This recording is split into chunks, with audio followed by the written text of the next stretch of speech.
Il-Kostituzzjoni tagħna baqgħet marbuta ma' ambjent kolonjali qawwi fejn il-poter fil-pajjiż hu kkonċentrat f'idejn il-Prim Ministru li qabel kien il-Gvernatur Ġenerali.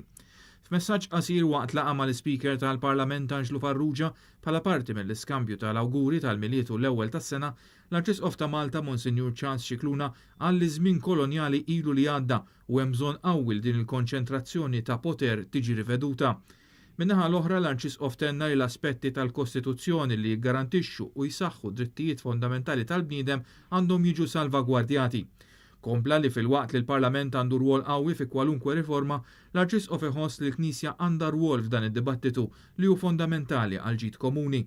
L-Arċisqof kompla billi jawgura li l-Parlament jibqa' forum ta' dibattitu li jkun rispettuż kemm lejn Alla kif ukoll lejn il-proxmu.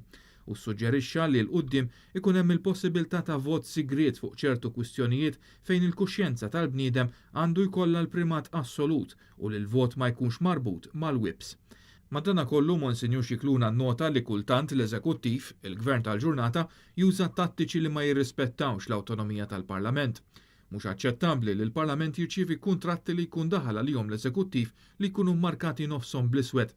Din mhix dinjità la lejn il-Parlament u lanqas lejn il-poplu Malti, sostna l-Arċisqof. Sa dan it-tant, waqt l-iskambju tal-awguri mal-Prim Ministru, l-Arċisqof qal li l-Knisja lesta tidħol f'diskussjonijiet u kollaborazzjoni mal-Gvern sabiex tinħoloq struttura ta' appoġġ għal nisa li qed isibuha diffiċli li jkomplu bit-tqala tagħhom.